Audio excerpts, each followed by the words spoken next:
Question expect नहीं कर सकते। यहां पे एक मास है 10 मिलीग्राम का बोला हुआ है, इस पे फोर्स किधर लगेगा? नीचे। लेकिन ये क्या है? सस्पेंडेड। इसका मतलब है इस पे कूलाम्बिक फोर्स किधर लग रहा होगा? ऊपर के साइड। अब एक चीज समझना है, इसमें जो चार्ज दिया हो कैसा दिया है? Positive charge. पॉजिटिव चार्ज में ऊपर की तरफ फोर्स तब लगेगा जब इलेक्ट्रिक फील्ड भी किधर हो? ऊपर की तरफ। तो ध्यान ही रखना है, कभी भी इस चीज को ध्यान रखना कि इलेक्ट्रिक फील्ड का जो डायरेक्शन होगा, पॉजिटिव चार्ज में फोर्स भी उसी डायरेक्शन में लगेगा, जबकि नेगेटिव चार्ज में फोर्स जो लगेगा उसके अपोजिट डायरेक्शन में लगेगा। ऐसा क्यों? क्योंकि इलेक्ट्रिक फील्ड का डायरेक्शन कहां से कहां होता है? पॉजिटिव से नेगेटिव। तो हम ये मान सकते हैं कि भाई इलेक्ट्रिक फील्ड जो जा रहा है उसका पॉजिटिव चार्ज इधर है, नेगेटिव चार्ज इधर है, तो पॉजिटिव चार्ज में फोर्स नेगेटिव की तरफ या पॉजिटिव से रिपेल करेगा और नेगेटिव चार्ज पे फोर्स पॉजिटिव की तरफ लगेगा।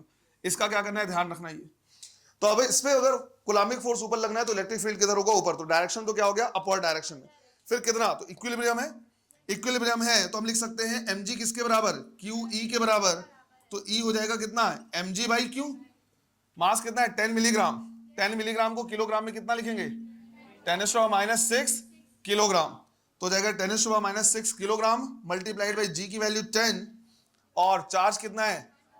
3/2 इंटू 10⁻⁻⁶। तो 3/2 इंटू 10⁻⁻⁶, ये कैंसिल 20/3 आ रहा है, 6.6। कुछ गड़बड़ तो छोड़ा तो नहीं हो कुछ? 10 मिलीग्राम है बेटा, ये 10 यहाँ पे और एक छोटा हुआ, ध्यान रखना। 10 मिलीग्राम है ना, तो ये कितना हो जाएगा? 10 इंटू 10⁻⁻⁶ किलोग्राम है ना। तो कितना हो जाएगा? 200/3 मतलब 66.6 न्यूटन पर कूलम। इतना टाइम नहीं लगना चाहिए, जल्दी जल्दी सॉल्व करना है इसको। करो। A pendulum bob of mass 80 milligram, a pendulum bob of mass 80 milligram and carrying a charge of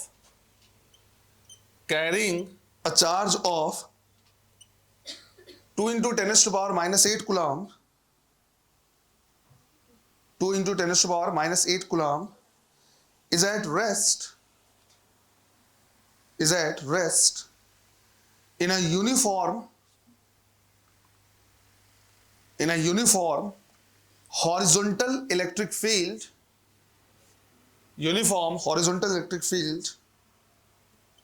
of 20 kilovolt per meter. Horizontal electric field of 20 kilovolt per meter. Find the tension in the thread. Find the tension in the thread.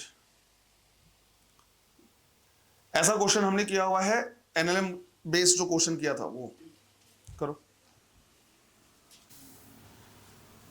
अपने मास की वजह से कायदे से जो pendulum है वो इस तरह से लटका रहता, बट यहां पे क्या है? हॉरिजॉन्टल डायरेक्शन में इलेक्ट्रिक फील्ड है, और इसमें साथ ही साथ क्या है? चार्ज है, जिसकी वजह से इस पे क्या लगेगा? फोर्स लगेगा, और फोर्स लगने की वजह से ये यहां नहीं बल्कि यहां कहीं जाके अटकेगा। ये इसका इक्विलिब्रियम पोजीशन हो जाएगा। अब इसमें फोर्स इधर पे लगेगा क्या? Q इंटू ई, और नीचे पे लगेगा क्या? mg। दोनों के बीच का एंगल कितना? 90। तो यहां से हम टेंशन क्या कर सकते हैं? निकाल सकते हैं। टेंशन को क्या करना पड़ेगा? इन दोनों के रिजल्टेंट के बराबर होना पड़ेगा। तो टेंशन की वैल्यू कितनी लिखेंगे? √mg का स्क्वायर प्लस QE का स्क्वायर। जिनको ये समझ में नहीं आ रहा है तुम यहां से क्या कर सकते हो? सीधी लाइन ड्रॉ कर सकते हो, इस एंगल को थीटा ले लो, इसे थीटा ले लो, टेंशन को कंपोनेंट में रिजॉल्व कर लो, और वहां से t cos थीटा mg को बैलेंस करेगा, t sin थीटा किसको? QE को बैलेंस करेगा। स्क्वायर करके ऐड करोगे, यही चीज आ जाएगा। समझ में आया बात? तो सिंपल। अब क्या बचा? सॉल्यूशन तो बचा बस। मास कितना दिया? 80 मिलीग्राम। तो 80 इंटू 10⁻⁻⁶ मल्टीप्लाइड बाई 10 का स्क्वायर, प्लस चार्ज गिवन है कितना? 2 into 10⁻⁻8 multiplied by electric field 20 into 10⁻3। इसका भी ध्यान रखना। तो 20 इंटू 10⁻3 का स्क्वायर। इसको सॉल्व करना है तुमको। सॉल्व करो, शायद मेरे हिसाब से आना चाहिए 4√5 इंटू 10⁻⁻4 न्यूटन। एक बार चेक करो जरा यही आ रहा है या नहीं आ रहा है। करो जल्दी से। नेक्स्ट क्वेश्चन लिखो। A particle of mass m and charge q, a particle of mass m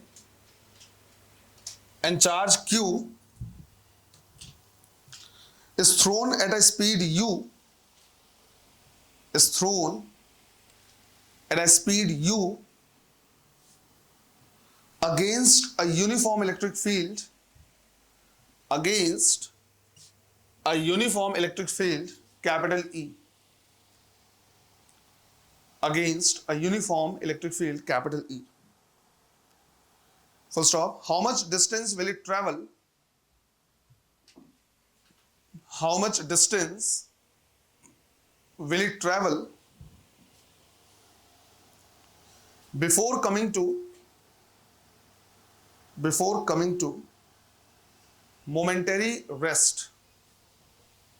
Before coming to momentary rest. करो. इलेक्ट्रिक फील्ड है. अब बोला हुआ है कि हमारे पास एक पार्टिकल है जिसका मास m है और चार्ज q है, उसको इनिशियल वेलोसिटी u से हमने क्या किया, थ्रो किया है इलेक्ट्रिक फील्ड के अपोजिट डायरेक्शन में. अब सिंस चार्ज कैसा है, पॉजिटिव है, इस पे फोर्स अपोजिट डायरेक्शन में लगेगा, तो इस पे जो लगने वाला फोर्स होगा या जो एक्सेलरेशन होगा अपोजिट डायरेक्शन होगा, जिसकी वजह से ये एक तरीके का क्या है, रिटार्डेशन है. अब ये हो गया इनिशियल वेलोसिटी, यहां पे जाएगा तो ये हो जाएगा फाइनल वेलोसिटी, और उसके बाद फिर भी फोर्स लग रहा है तो ये वापस मुड़ के आएगा. बट हमें वो नहीं बताना, हमें ये बताना है कि जब वो रेस्ट पे आएगा एक मोमेंट के लिए, तब तक वो कितना डिस्टेंस ट्रैवल कर चुका होगा. तो सबसे पहले हम क्या करेंगे, निकालेंगे कि भाई जो एक्सेलरेशन हो जाएगा फोर्स डिवाइड बाय मास, और इसको लिख सकते हैं QE डिवाइड बाय m. अब मुझे ये कांस्टेंट दिख रहा है, कांस्टेंट इलेक्ट्रिक फील्ड है, चार्ज है और मास है. अगर एक्सेलरेशन कांस्टेंट है मतलब मैं इक्वेशन ऑफ मोशन लगा सकता हूं, तो मैं यूज करूंगा v square is equal to u square minus 2as, minus because retardation है, फाइनल कितना 0, तो s इज इक्वल टू हो जाएगा u स्क्वायर बाई 2a, और इसको लिख सकते हैं u स्क्वायर डिवाइड बाई, इस वैल्यू को यहां पुट कर देंगे तो 2QE, और m कहां चला जाएगा, ऊपर चला जाएगा. सिंपल ऐसा है ना. किसी के मन में आ रहा है सर वर्क एनर्जी थ्योरम से, तो थर्ड इक्वेशन वर्क एनर्जी थोड़ा सिमिलर है, यूज कर सकते हो. क्लियर.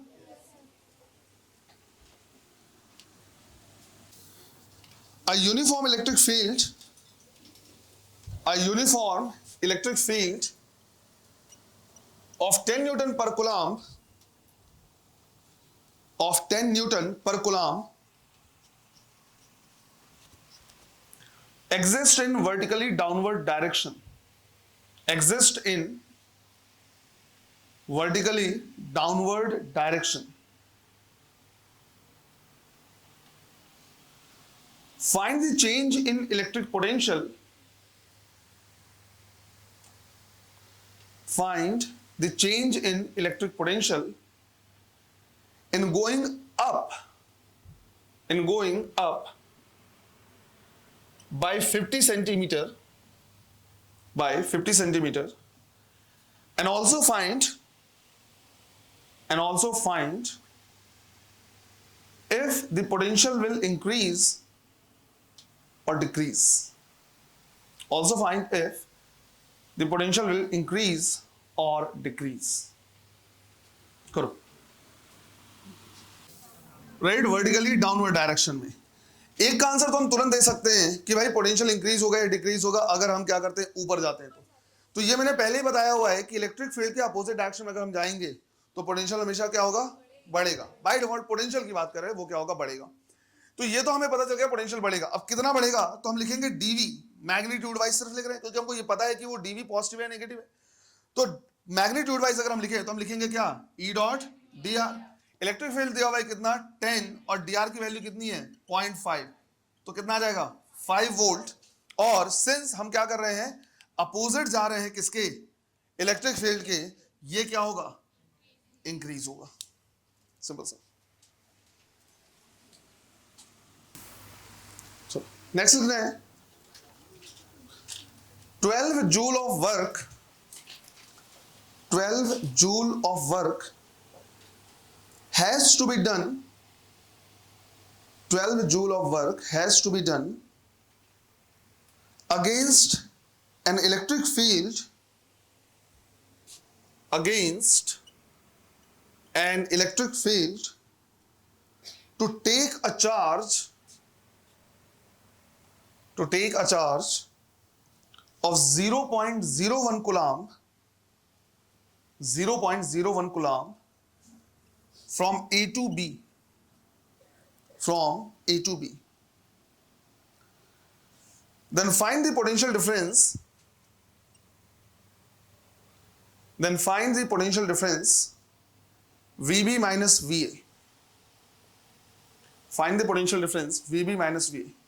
इस चीज का ध्यान रखना है, जब भी पोटेंशियल डिफरेंस आएगा सिर्फ मैग्नीट्यूड से काम नहीं चलेगा, प्लस आ रहा है या माइनस आ रहा है, ध्यान रखना है इस चीज का, है ना, क्योंकि पोटेंशियल का डिफरेंस प्लस भी हो सकता है माइनस भी हो सकता है, और मोस्ट प्रोबेबली जब ऑप्शन आएगा तो प्लस भी आएगा और माइनस भी आएगा, तो इसका बहुत अच्छे से ध्यान रखना है। चलो निकालो इसे। ध्यान रखना बेटा, प्लस और माइनस में ही थोड़ा सा कंफ्यूजन हो सकता है कभी भी। इसमें बोला हुआ है 12 जूल वर्क हमको करना पड़ रहा है, जब हम वर्क करेंगे तो पोटेंशियल एनर्जी क्या होगी, बढ़ेगी। अब पोटेंशियल एनर्जी कब कब बढ़ेगा ये तुमको क्या करना है, ध्यान रखना है। लेट्स से ये डायरेक्शन हमारा किसका, इलेक्ट्रिक फील्ड का, ये डायरेक्शन इलेक्ट्रिक फील्ड का, इस चीज को समझना है ध्यान से। पोटेंशियल के लिए कोई कंफ्यूजन नहीं है, पोटेंशियल हमेशा ध्यान रखना है कि अगर क्या करोगे, इलेक्ट्रिक फील्ड के डायरेक्शन में जाओगे तो पोटेंशियल घटेगा और अपोजिट में जाओगे तो बढ़ेगा। बट पोटेंशियल एनर्जी की अगर बात करें तो इलेक्ट्रिक फील्ड का डायरेक्शन कहां से कहां होता है, पॉजिटिव टू नेगेटिव। अब इमेजिन करो कि यहां पे एक पॉजिटिव चार्ज रखा हुआ है, जो पॉजिटिव चार्ज है वो अपने से किधर जाएगा, इन द डायरेक्शन, और अगर हम फोर्स लगाएंगे तो किधर ले जाएंगे, अपोजिट में। तो इसका मतलब है अगर मैं इसको अपोजिट डायरेक्शन में लेके जाऊं तो इसकी पोटेंशियल एनर्जी क्या होगी, बढ़ेगी। बात आई समझ में। और पॉजिटिव चार्ज को जब मैं अपोजिट डायरेक्शन में लेके जाऊंगा तो पोटेंशियल भी बढ़ेगा और पोटेंशियल एनर्जी भी बढ़ेगा। बट अगर हम नेगेटिव चार्ज की बात करें तो नेगेटिव चार्ज खुद से किधर आएगा, अपोजिट डायरेक्शन में, तो हम इसको किधर लेके जाएंगे, उसके अपोजिट, कंजर्वेटिव फोर्स के अपोजिट, और हम जब अपोजिट लेके जाएंगे तो फिर से क्या होगा, पोटेंशियल एनर्जी बढ़ेगा। क्लियर है ये।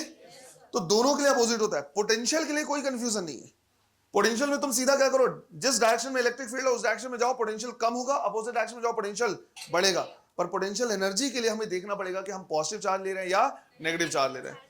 पॉजिटिव चार्ज के लिए अपोजिट डायरेक्शन में जाएंगे तो पोटेंशियल एनर्जी बढ़ेगा, सेम डायरेक्शन में जाएंगे तो पोटेंशियल एनर्जी बढ़ेगा नेगेटिव चार्ज के लिए। थोड़ा सा इसमें ध्यान रखना, नहीं समझ में आया तो इस कॉन्सेप्ट को हमेशा ध्यान रखना वर्क और एनर्जी का, कि जब जब हम वर्क करेंगे पोटेंशियल एनर्जी क्या हो जाएगा, बढ़ जाएगा, अगर काइनेटिक एनर्जी का वहां पे कोई रोल नहीं है तो। अब इसमें क्या बोला हुआ है, इतना वर्क हमको करना पड़ रहा है और हम चार्ज इसको लेके जा रहे हैं, ये चार्ज कैसा है, पॉजिटिव, और कहां से कहां लेके जा रहे हैं, ए से बी।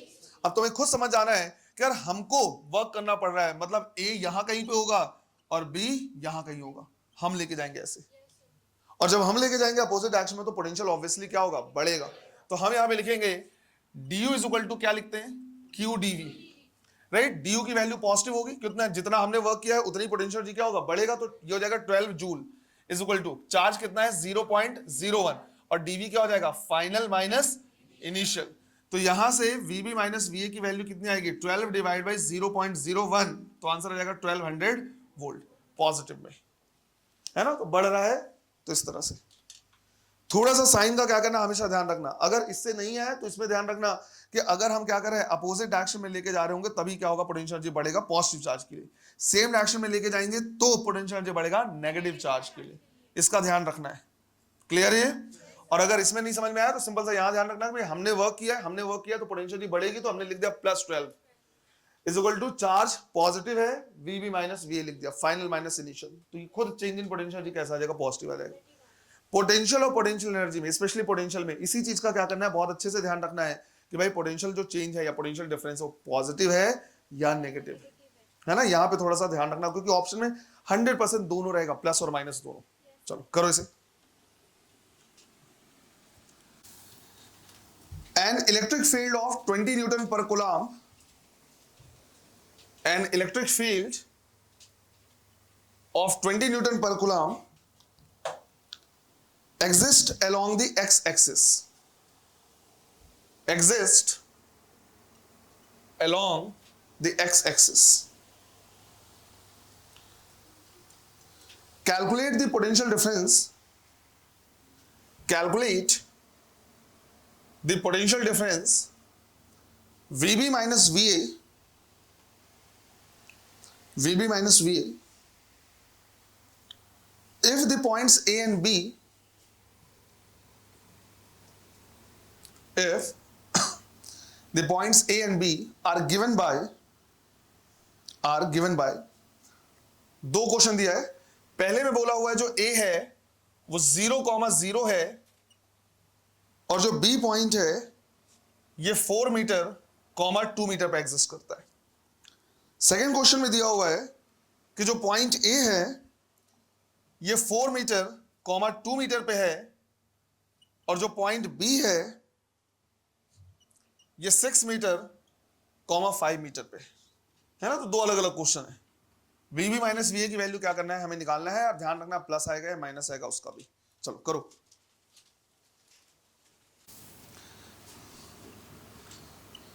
जो इलेक्ट्रिक फील्ड है वो कहां एग्जिस्ट कर रहा है, एक्स एक्सिस में। तो हम चाहें तो इलेक्ट्रिक फील्ड को क्या कर सकते हैं, ऐसे लिख सकते हैं 20 आई कैप न्यूटन पर कूलम। हम चाहें तो उसको वेक्टर के फॉर्म में ऐसे लिख सकते हैं।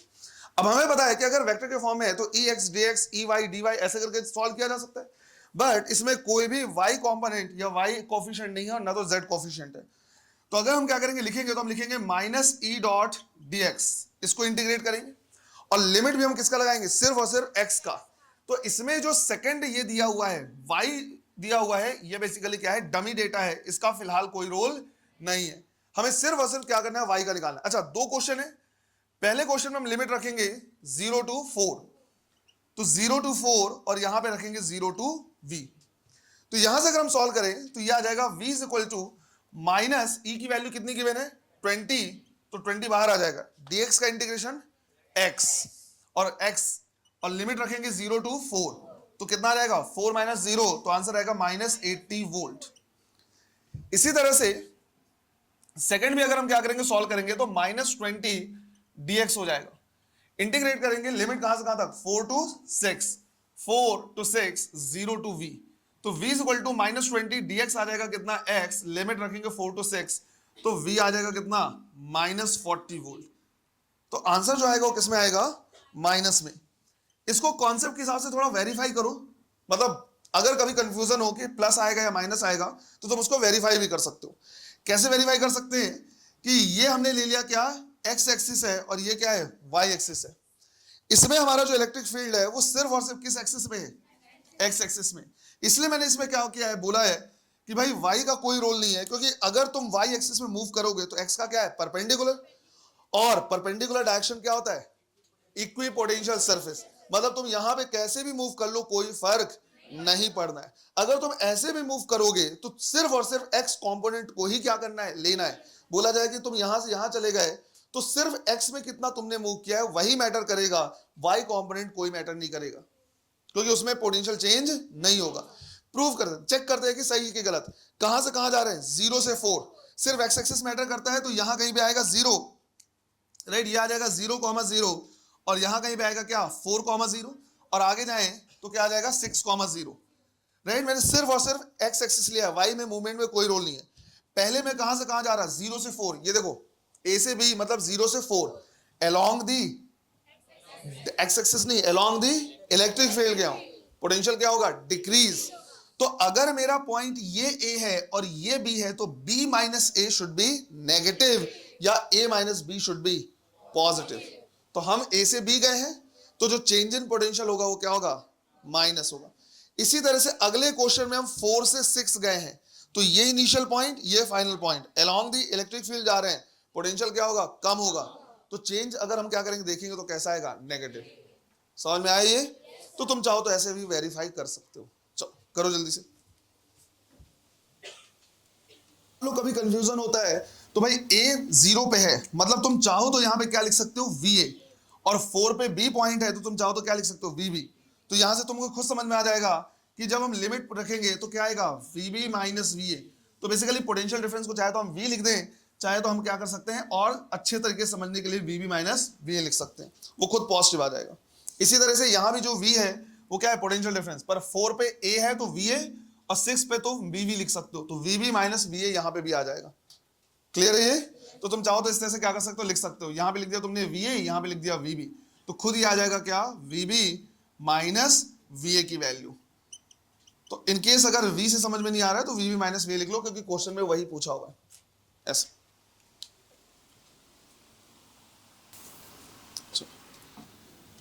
इससे पहले वाले क्वेश्चन में जो इलेक्ट्रिक फील्ड था वो सिर्फ और सिर्फ एक डायरेक्शन में था। अब हम ले रहे हैं जो क्या है, दो डायरेक्शन में। नेक्स्ट क्वेश्चन लिखना है, N electric field E vector is equal to 20 I cap plus 30 J cap Newton per coulomb. 20 I cap plus 30 J cap Newton per coulomb exist in space. If the potential at the origin,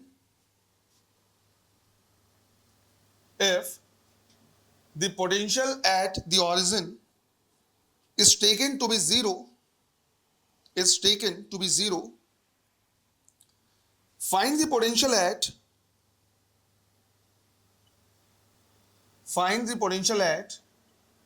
2 meter, 2 meter. Find the potential at 2 meter, 2 meter. अब इस तरह के question में अगर किसी ने बस potential का फॉर्मूला याद कर लिया है के क्यू बाई आर, तो सारी चीजें क्या हो जाएंगी, इनवैलिड, और वहां पे आंसर गलत आएगा, क्योंकि जो के क्यू बाई आर हमने निकाला वो इन्फिनिटी भी जीरो मानते हुए इस क्वेश्चन में क्या बोला है, जीरो पे ही जीरो लो। क्लियर है ये? चलो करो। ई वाई भी है तो दोनों को हमें सॉल्व करना पड़ेगा। हम लिखेंगे dv is equal to minus E X D X का integration and minus E Y D Y का इंटीग्रेशन। z कॉम्पोनेंट है ही नहीं, अगर वो होता तो यहां पे हम minus E Z D Z लिख देते। अब हमें लिमिट रखना पड़ेगा इसका। तो इसमें बोला हुआ है कि जब x जीरो है y जीरो है तो पोटेंशियल जीरो है, तो हमने बोला जब x जीरो है y जीरो है तो पोटेंशियल भी कितना है, जीरो। फिर बोला है कहां पे निकालना है, 2, 2 पे पोटेंशियल की वैल्यू निकालनी। ये तो हो गया लिमिट वाला पार्ट। तो dv का इंटीग्रेशन तो कितना हो गया, v। यहां पे लिखेंगे माइनस ई एक्स की वैल्यू कितनी है, 20, तो हम लिखेंगे माइनस 20 और dx का इंटीग्रेशन कितना हो जाएगा, x, लिमिट 0 to 2। फिर माइनस ई वाई की वैल्यू कितनी है, 30, तो ये हो जाएगा माइनस 30, dy का इंटीग्रेशन y और लिमिट 0 to 2। मुझे एक चीज बताओ, ये इलेक्ट्रिक फील्ड कांस्टेंट है या वेरिएबल है? वर्क डन पढ़ाया तो है, कांस्टेंट है, राइट। तो अभी वर्क डन क्या है, work done sorry, electric field क्या है, कांस्टेंट है। कांस्टेंट वैल्यू है तो हम चाहे तो इंटीग्रेशन से क्या कर सकते हैं, सॉल्व कर सकते हैं, पर वेरिएबल है तो इंटीग्रेशन से ही क्या करना है, सॉल्व करना है। याद आ रहा है कुछ? वर्क डन के लिए ऐसे ही किया हुआ है। तो उसी तरह के फॉर्मूले यहाँ पे क्या हो रहे हैं, रिपीट हो रहे हैं। तो हम यहाँ पे लिखेंगे 2 - 0 तो हो जाएगा -40 और यहाँ पे -60। तो जो आंसर आ जाएगा वो कितना आ जाएगा, -100 वोल्ट, राइट, -100 वोल्ट। मतलब जब हम यहाँ पे जाएंगे तो पोटेंशियल क्या होगा, नेगेटिव होगा। इसको भी वेरीफाई कर लो अपने कॉन्सेप्ट से, राइट, इसको भी कॉन्सेप्ट से वेरीफाई कर सकते हो। ये x हो गया, ये y हो गया। अब जो हमारा इलेक्ट्रिक फील्ड है वो x और y दोनों की तरफ है। मतलब हम बोल सकते हैं कि कुछ इस तरह से हो सकता है इलेक्ट्रिक फील्ड, एंगल 45 नहीं होगा, ध्यान रखना। हम चाहे तो निकाल सकते हैं परपेंडिकुलर डिवाइड बाय बेस से, बट एक चीज हमें पता है कि इलेक्ट्रिक फील्ड जो है वो इधर है। इसका मतलब है चाहे मैं x में बढ़ूं चाहे मैं y में बढ़ूं, दोनों में पोटेंशियल क्या होगा, चेंज होगा ही होगा। अब पहले मैं कहां पे था, 0,0 पे, तो मैंने बोला कि भाई इस पॉइंट पे पोटेंशियल क्या लिया हुआ है, 0 लिया है। फिर मुझे जाना है 2,2 पे, तो 2,2 यहां कहीं पे आ गया। तो जब मैं क्या कर रहा, अलोंग द इलेक्ट्रिक फील्ड जा रहा, हालांकि मैं पैरेलल नहीं जा रहा हूं, इलेक्ट्रिक फील्ड के पैरेलल में नहीं गया हूं, ध्यान रखना है ना। 2 मीटर, 2 मीटर पैरेलल नहीं है, क्योंकि इलेक्ट्रिक फील्ड 20 और 30 है, ये अलग अलग कॉम्पोनेंट है ना, इसलिए। बट हम जा किधर रहे हैं, अलोंग द इलेक्ट्रिक फील्ड जा रहे हैं। तो अगर अलोंग द इलेक्ट्रिक फील्ड जाएंगे तो पोटेंशियल क्या होगा, कम। अब अगर यहीं पे पोटेंशियल क्या हो गया है, 0 हो गया है, तो जब आगे बढ़ेंगे तो पोटेंशियल क्या होगा, नेगेटिव। और अगर इधर आएंगे तो पोटेंशियल क्या हो जाएगा, पॉजिटिव। मतलब हमारा आंसर क्या है, सही है, क्योंकि हम आगे बढ़े तो पोटेंशियल नेगेटिव ही आना चाहिए था। क्लियर है ये? चलो, देखा जाए तो अच्छे कॉन्सेप्ट जो हैं इधर हैं, और ढंग से पढ़ोगे तो 11th ज्यादा आसान लगता है, ऐसा कुछ नहीं है। जिसको ज्यादा पढ़ लोगे वो आसान लग जाएगा। अब 11th 12th में जब तुम कंपेयर करते तो उस टाइम पे सिर्फ पढ़ाई क्या था, तुमने 12th पढ़ा था बोर्ड के चक्कर में, तो 12th इजी लगता था। पर अभी तुमको 11th पढ़ने का मौका ज्यादा मिला है, क्योंकि 11th अगर देखा जाए तो पहले बेसिक में भी एग्जांपल 11th का लिया, फिर 11th हम तब से पढ़ रहे हैं, 11th के 2 टेस्ट हो चुके हैं। मतलब एक तो सब्जेक्ट चैप्टर वाइज हुआ है वो तो अलग, फिर 6 चैप्टर के हुए हैं, 2 टेस्ट हुए हैं, फिर अभी एक कंप्लीट 11th होने वाला है, फिर अभी 12th के साथ एक 11th के चैप्टर फिर आएंगे। तो जिस चीज को ज्यादा पढ़ लोगे वो आसान लगने लगेगा, सिंपल सा। इनमें भी तुमने क्वेश्चंस पहले उतने अच्छे से किए नहीं थे, और प्रॉब्लम क्या चल जाती है कि यहाँ पे दिख ही नहीं रहा है चीज, चार्ज दिख नहीं रहा है, पोटेंशियल दिख नहीं रहा है। लेकिन प्रैक्टिस करोगे तो आसान हो जाएगा, ये भी ऐसा कुछ नहीं है। क्लियर है ना? अच्छा, इसमें क्या लिया हमने, नेक्स्ट क्वेश्चन को। इसमें जो इलेक्ट्रिक फील्ड लिया वो कैसा लिया है, कांस्टेंट। हम चाहे तो वेरिएबल इलेक्ट्रिक फील्ड भी ले सकते हैं। अब पूरा का पूरा कॉन्सेप्ट अगर तुम वर्क डन से उठा लो कि किस टाइप से वर्क निकालते थे, तो बिल्कुल सिमिलर टाइप से तो आ जाएगा। वर्क से उठा लो या पोटेंशियल से उठा लो, पोटेंशियल एनर्जी से उठा लो, कहीं से भी। नेक्स्ट लिखना है electric field in a region, electric field in a region is given by E vector is equal to 10x I cap Newton per coulomb, 10x I cap Newton per coulomb। कैसा है electric field? Variable, right? x के साथ क्या हो रहा है? Change हो रहा है, full stop. Taking the potential at 10 meter, 20 meter, taking the potential at 10 meter, 20 meter to be zero, find the potential at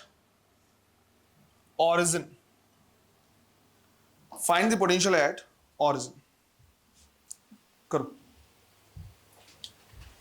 EV is equal to minus EX dx का इंटीग्रेशन। बट अब जो electric field है वो क्या है? Variable है ना? तो हम यहां पे लिखेंगे dv is equal to minus ex की जगह पे क्या है? 10x dx। अब लिमिट पुट करेंगे। अब सिंस ये सिर्फ और सिर्फ आई कैप लिखा हुआ है ना, मतलब x एक्सिस में है, तो इसमें जो ये y का कंपोनेंट वगैरह दिया हुआ है, y जो कोऑर्डिनेट्स दिए हुए हैं, ये डमी है, कोई मतलब नहीं इसका। अब इसमें क्या बोला है? 10 मीटर पे जीरो लेना है। तो जब ये 10 मीटर है तो हमने क्या लिया है? जीरो, और बोला ऑरिजिन पे निकालो, तो जीरो पे कितना है वो हमें निकालना है। तो dv का इंटीग्रेशन कितना हो जाएगा? v, right? यहां से -10 क्या आ जाएगा? बाहर आ जाएगा। और x का integration x square by 2, right? Limit कहां से कहां तक? 10 to 0। तो ये हो गया -5, 0 स्क्वायर -10 स्क्वायर, तो -100 इंटू -5, आंसर कितना आएगा? 500 वोल्ट। तुम चाहो तो फिर से इसको वेरीफाई कर सकते हो कि आंसर प्लस में आना ही चाहिए, नहीं आना चाहिए। तो हमारा जो इलेक्ट्रिक फील्ड है वो किस डायरेक्शन में एग्जिस्ट करता है? एक्स में। तो हमने बोला कि ये इलेक्ट्रिक फील्ड है एक्स डायरेक्शन में, हालांकि कैसा है? वेरिएबल है। अब क्या बोला हुआ है? 10 मीटर पे जीरो, 20 का तो कोई रोल है ही नहीं। 10 मीटर पे कितना लेना है? जीरो। तो ये जो 10 मीटर है, यहां का पोटेंशियल कितना है? जीरो। तो मैं अगर 10 के आगे जाऊंगा तो पोटेंशियल जीरो से भी कम, मतलब नेगेटिव होगा। यहां कहीं पे जो पोटेंशियल होगा वो क्या होगा? नेगेटिव। और मैं इधर आऊंगा तो पोटेंशियल कैसा होगा? पॉजिटिव। तो ऑब्वियस सी बात है, यहां का जो पोटेंशियल होगा वो क्या होगा? पॉजिटिव होगा। क्लियर है ये? चलो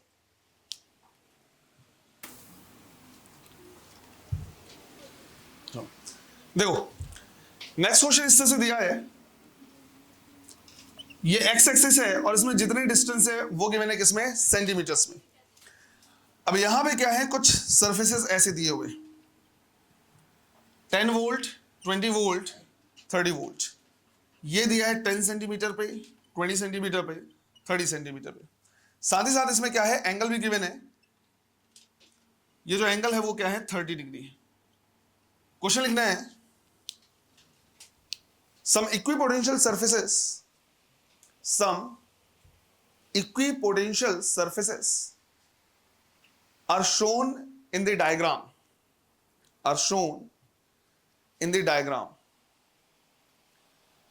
then find the magnitude and direction of electric field. Find the magnitude and direction of electric field. तो ये इक्विपोटेंशियल सरफेसेस गिवन है, इसकी हेल्प से तुमको क्या करना है? इलेक्ट्रिक फील्ड की वैल्यू निकालनी है और वो किस डायरेक्शन में वो भी निकालना है। चलो करो।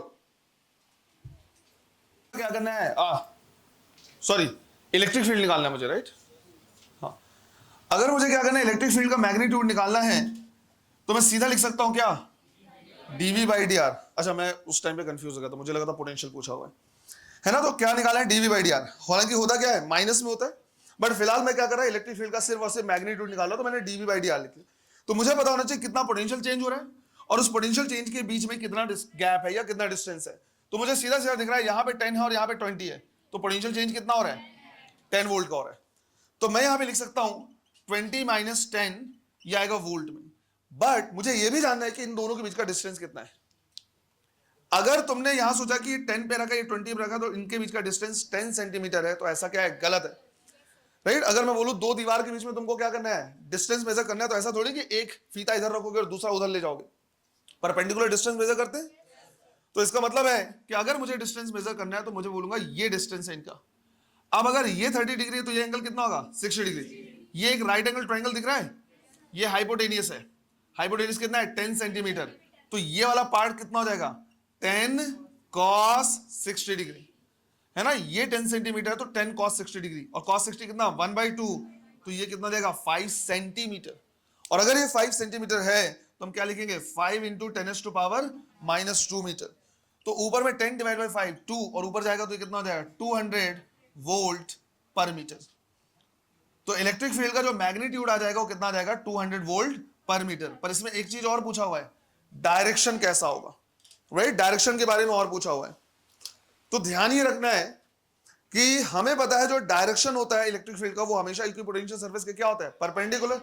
तो अगर मैं इस इक्विपोटेंशियल सरफेस के परपेंडिकुलर क्या करूं, लाइन ड्रॉ करूं, तो यही क्या रिप्रेजेंट करेगा, direction of electric field. But मैं एरो किधर लगाऊं, ऊपर या नीचे, ऊपर की तरफ। क्यों, क्योंकि जैसे जैसे हम इलेक्ट्रिक फील्ड में आगे बढ़ेंगे वैसे से पोटेंशियल क्या हो रहा है, कम हो रहा है। यहां पे 30 था, आगे बढ़े 20, और आगे बढ़े कितना 12। तो ये एंगल कितना हो गया 90 डिग्री, ये हो गया 90, ये हो गया 30, टोटल एंगल कितना 120 डिग्री। तो हम क्या करेंगे, आंसर देंगे कि 120 डिग्री फ्रॉम एक्स एक्सिस, ऐसे। क्लियर है ये, चलो कर लो जल्दी से। सिमिलर क्वेश्चन मैग्नेटिज्म में भी आएगा, ध्यान रखना है। देखो नेक्स्ट क्वेश्चन में हमारे पास क्या है, एक इक्विलैटरल ट्रायंगल है,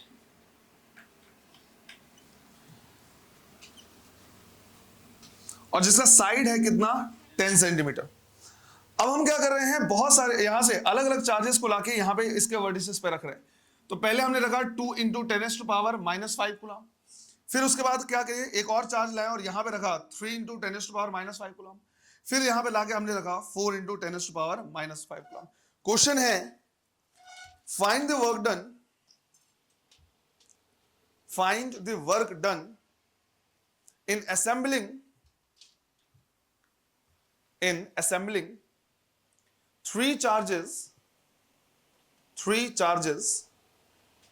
at the vertices of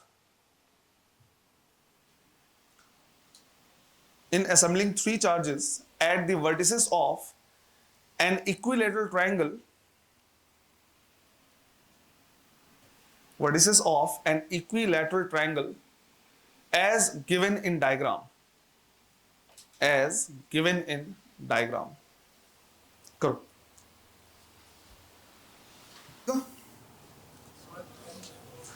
जब मैं सबसे पहले चार्ज को लाऊंगा तो क्या मुझे कोई वर्क करना पड़ेगा, नहीं, क्योंकि कोई रिपल्सन या अट्रैक्शन लग ही नहीं रहा, कोई फोर्स ही नहीं है, कोई वर्क नहीं करना पड़ेगा।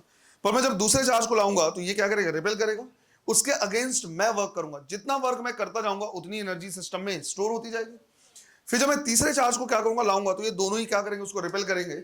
दोनों के अगेंस्ट मुझे वर्क करना पड़ेगा। अगेन मैंने जितना वर्क किया होगा वही एनर्जी स्टोर हो जाएगी। हम बोलेंगे पहले सिस्टम के पास कोई एनर्जी नहीं थी, कोई चार्ज ही नहीं था, अब उसके पास कुछ ना कुछ एनर्जी है, तो हम बोलेंगे जो एनर्जी आई है वो कहां से आई, जितना हमने वर्क किया। तो हमारी स्ट्रेटजी सीधा सीधा रहेगा कि भाई वर्क डन जो हो जाएगा वो किसके बराबर हो जाएगा, राइट, टोटल एनर्जी या पोटेंशियल एनर्जी ऑफ सिस्टम। तो हम यहां पे लिखेंगे जितनी भी स्टोर्ड एनर्जी है, तो स्टोर्ड एनर्जी ऑफ सिस्टम, उतना ही हमने वर्क किया होगा। तो work done is equal to हम लिखेंगे, राइट, इसको लेट से अज्यूम कर लिया हमने Q1, ये कितना है Q2, और ये हमारे पास क्या है Q3। तो सिस्टम की जो एनर्जी हो जाएगी वो हो जाएगा K Q1 Q2 by R plus K Q2 Q3 by R plus K Q1 divide by R। Calculation इतना भी ज्यादा नहीं होगा क्योंकि K की वैल्यू जो 10⁹ है वो सबसे क्या आ जाएगा, कॉमन आ जाएगा। R की वैल्यू जो 0.1 मीटर है वो भी सबसे कॉमन आ जाएगा, 0.1 मीटर। और जब तुम Q1 और Q2 लिखोगे तो ये जो 10⁻⁻5 और 10⁻⁵ विच इज 10⁻⁻10 है वो भी सब में कॉमन रहेगा, वो भी बाहर आ जाएगा। तो बच जाएगा सिर्फ Q1 Q2 Q3 Q4 ऐसे करके। तो ये हो जाएगा 2 × 3 plus 3 into 4 plus 4 into 2, that's it, है ना। इसको क्या कर लेना है, ऐड कर लेना है। ये 0.1 10⁻⁻1 ऊपर जाएगा तो ये वैसे भी कैंसिल हो जाएगा। सॉल्व करोगे तो वर्क डन कितना आएगा, 234 जूल। इतना वर्क डन किया है क्योंकि इस सिस्टम की एनर्जी कितनी है, इतनी ही है। अगर मान लो लेट्स से कोई ऐसा क्वेश्चन दे जिसमें पहले इसके पास एनर्जी है 100 जूल, फिर हमने कुछ कुछ वर्क किया और वर्क डन करने के बाद इसकी एनर्जी हो गई 140 जूल, तो ऑब्वियस बात है हमने कितना वर्क किया होगा, 40 जूल के बराबर, है ना। लेकिन यहां पे इनिशियल इसके पास कोई एनर्जी नहीं थी और फाइनल कितना है 234, तो हम बोलेंगे हमने पूरा का पूरा वर्क हमने किया है। क्लियर, चलो करो इसको भी।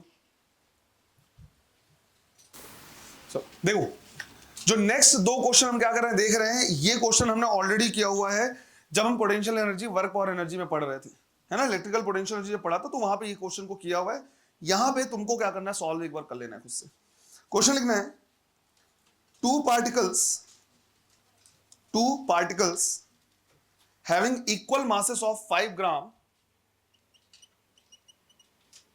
two particles having equal masses of 5 gram and opposite charges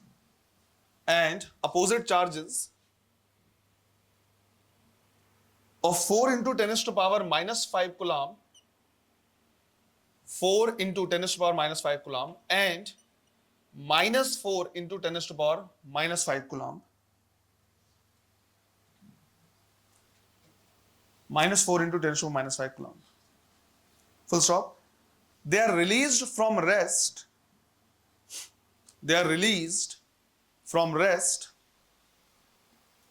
with a separation of 1 meter. They are released from rest with a separation of 1 meter. Find the speeds of the particles. Find the speeds of the particles when the separation is reduced. When the separation is reduced to 50 centimeter. When the separation is reduced to 50 centimeter. है ना। इस question को बस बिना numerical value लिए मैंने क्या किया, सॉल्व करवाया हुआ है वर्क और एनर्जी में जब हम पढ़ रहे थे तो, है ना। इसको और अगले वाले क्वेश्चन को करो इसको। न्यूमेरिकल क्वेश्चन में एक जो गड़बड़ी तुम ये करते हो कि शुरू से ही वैल्यू पुट करना शुरू कर देते हो। उससे कभी कभी क्या होता है, जब चीजों को एक तरफ से दूसरी तरफ लेके जाते हैं तो कभी कभार गलती होने के चांसेस रहते हैं। ऐसा नहीं कि गलती होगी, पर हो सकता है। कोशिश क्या करो कि पहले जनरल फॉर्म में क्या कर लो, सॉल्व कर लो और उसके बाद वैल्यू पुट कर दो। अब मान लो हमने बोला कि भाई दोनों, यहां पे एक प्लस क्यू चार्ज है और यहां पे क्या है, माइनस क्यू चार्ज है, और इनके बीच का जो डिस्टेंस है वो कितना है, आर, जहां पे आर की वैल्यू कितनी गिवन है, 100 सेंटीमीटर या 1 मीटर जो गिवन था, राइट। दोनों का जो मास है वो क्या है, सेम है, और दोनों की इनिशियल वेलोसिटी कितनी है, 0। तो दोनों की जो इनिशियल वेलोसिटी आ रही है वो 0 आ रही है। अब जैसे हम इसको क्या करेंगे, रिलीज करेंगे, वैसे ही दोनों क्या करेंगे, अट्रैक्टिव फोर्स लगाएंगे और एक दूसरे के पास आएंगे। तो इसमें बोला हुआ है जब इनके बीच का डिस्टेंस कितना रह जाता है, हाफ, 100 सेंटीमीटर था, बाद में 50 सेंटीमीटर रह गया, ये बोला हुआ है। मतलब ये डिस्टेंस कितना रहेगा, r/2। तो हमें बताना है इनकी वेलोसिटीज कितनी होगी, फाइनल वेलोसिटीज कितनी होगी। इसको न जाने हमने कितनी बार ये चीज क्या किया है, देखा है कि इक्वेशन ऑफ मोशन नहीं लगेगा। क्या लगाना पड़ेगा, पहले लगाना पड़ेगा कंजर्वेशन ऑफ मोमेंटम। हम लिखेंगे initial momentum is equal to final momentum, क्योंकि इनके बीच में जो फोर्स लग रहा है वो कैसा है, इंटरनल फोर्स है। तो इनिशियल मोमेंटम कितना, 0, क्योंकि दोनों रेस्ट में है। फिर हम लिखेंगे इसके लिए mv1, राइट, और इसके लिए कितना, mv2। तो यहां से आएगा v1 is equal to minus v2। मतलब दोनों का जो डायरेक्शन है वो अपोजिट है, पर मैग्नीट्यूड वाइज दोनों क्या है, सेम है। तो हमने बोला लेट कि दोनों का जो मैग्नीट्यूड है वो कितना है, v। तो v1 is equal to v मान लिया और v2 is equal to v मान लिया, और इसी की वैल्यू हमें क्या करनी है, कैलकुलेट करनी है। अब हम यूज करेंगे क्या, कंजर्वेशन ऑफ मैकेनिकल एनर्जी। हम बोलेंगे जितनी टोटल एनर्जी शुरू में है उतनी टोटल एनर्जी क्या होनी चाहिए, बाद में होनी चाहिए। शुरू में पोटेंशियल एनर्जी अगर देखा जाए तो क्या लिखेंगे, kq² डिवाइड बाई r, और काइनेटिक एनर्जी दोनों के लिए कितना है, 0। बाद में अगर हम देखें तो पोटेंशियल एनर्जी कितना हो जाएगा, kq² डिवाइड बाई r/2। अच्छा प्लस है ना, सॉरी प्लस और माइनस है, तो माइनस लिखेंगे क्योंकि चार्ज को हमेशा किसके साथ यूज करते हैं, साइन के साथ। तो यहां पे हम क्या करेंगे, माइनस लिखेंगे, प्लस हाफ mv² पहले के लिए और हाफ mv² दूसरे के लिए। ये ऊपर जाएगा तो 2kq²/r आएगा माइनस में, इधर आएगा तो क्या हो जाएगा प्लस, तो 2kq²/r माइनस kq²/r, और राइट हैंड साइड क्या हो गया mv²। इसलिए बोला जाता है कि तुरंत वैल्यू पुट मत क्या करो, पता चलो तुम इसको भी सॉल्व कर रहे हो इसे भी सॉल्व कर रहे हो, है ना, कोई इतना मतलब नहीं।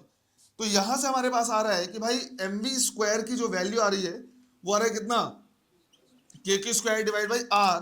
तो जब हम इसकी वैल्यू निकालेंगे v की तो यह आ जाएगा अंडर रूट ये।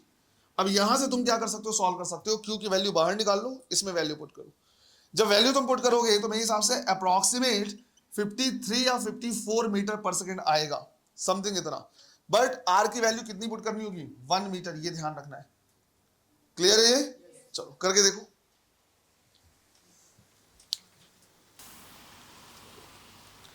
एक क्वेश्चन और करो। Two identical particles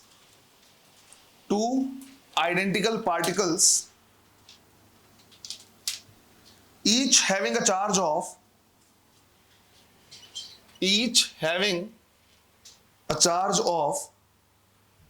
2 into 10⁻⁻⁴ coulomb, 2 into 10⁻⁻⁴ coulomb and mass 10 gram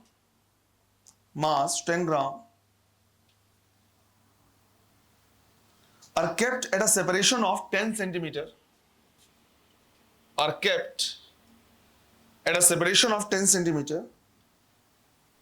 and then released. What would be the speed of particles? What would be the speeds of particles when the separation becomes large? When the separation becomes large, क्या मतलब हुआ यहाँ पे separation becomes large का, कहां पे पहुंच गए, इन्फिनिटी पे। तो जब वो एक दूसरे, सिंस दोनों पॉजिटिव चार्ज हैं, दोनों एक दूसरे को क्या करेंगे, रिपेल करेंगे, तो बोला है जब इनके बीच का सेपरेशन इन्फिनिटी हो जाएगा, जब ये इन्फिनिटी पे पहुंच जाएंगे तो इनकी वेलोसिटी कितनी होगी ये बताना है। करो, ये और भी आसान है। इसको हम क्या करेंगे, वैसे ही सॉल्व करेंगे कि यहां भी प्लस क्यू है और यहां भी प्लस क्यू है और इनके बीच का डिस्टेंस कितना है, r है, राइट। इनिशियली दोनों की वेलोसिटी कितनी है, 0, और दोनों का मास क्या है, सेम है। जैसे हम इसको रिलीज करेंगे दोनों एक दूसरे को रिपेल करेंगे और रिपल्शन से कहां पहुंच जाएंगे, इन्फिनिटी पे। तो जब इन्फिनिटी पे पहुंचेंगे तो पूछा हुआ है कि भाई इनकी वेलोसिटी कितनी होगी। अब मैं सीधा लिख दे रहा कि भाई दोनों की वेलोसिटी क्या होंगी, सेम होंगी, बिकॉज दोनों का मास क्या है, सेम है। हाँ, कल को क्वेश्चन ऐसे बदल दे कि एक का मास m है दूसरे का 2m है, तो वेलोसिटी अलग अलग होंगी, पर फिलहाल मास सेम है तो फाइनल वेलोसिटी भी क्या होंगी, सेम होंगी। अब हम बोलेंगे कि कंजर्वेशन ऑफ एनर्जी अगर हम क्या करें, यूज करें, तो हम बोलेंगे जितनी टोटल एनर्जी शुरू में है उतनी ही टोटल एनर्जी बाद में भी होनी चाहिए। शुरू में अगर पोटेंशियल एनर्जी देखा जाए तो kq²/r² हो जाएगा, सॉरी kq²/r हो जाएगा और प्लस में होगा, और शुरू में दोनों की काइनेटिक एनर्जी कितनी है, 0। जब इन्फिनिटी पे पहुंचेंगे तो पोटेंशियल एनर्जी कितनी हो जाएगी, 0 हो जाएगी, राइट। इन्फिनिटी पे पोटेंशियल एनर्जी 0 लेंगे, बाय डिफॉल्ट वही लिया जाता है, और दोनों की काइनेटिक एनर्जी ½ mv² + ½ mv²। तो ये तो डायरेक्ट वैसे भी आ गया कि भाई mv² क्या आ रहा है, kq²/r। कर सकते हैं, बस वैल्यूज अलग अलग गिवन है, सॉल्व किया जा सकता है। v की वैल्यू आ जाएगी यहां से kq²/mr का स्क्वायर रूट, है ना। वैल्यूज बस बदल दिया गया है, सॉल्व करना शायद 600 मीटर पर सेकंड आ जाता है। अप्रोक्सीमेट में आ रहा है, एक्यूरेट आ रहा है, एक्यूरेट आ रहा है। क्लियर है ये? ठीक, ये हमारा क्या क्वेश्चन इलेक्ट्रिक फील्ड पे, कुछ बीच में हमने किया पोटेंशियल एनर्जी, पोटेंशियल पे, और अभी जो किया है वो किस पे, पोटेंशियल एनर्जी पे। एक बढ़िया सा क्वेश्चन और है पोटेंशियल पे बेस्ड, उसको मैं क्या करूंगा, किसी दिन और टाइम मिलेगा तो करा दूंगा, है ना। कल से हम क्या करेंगे, शुरू करेंगे फ्लक्स और गॉस लॉ।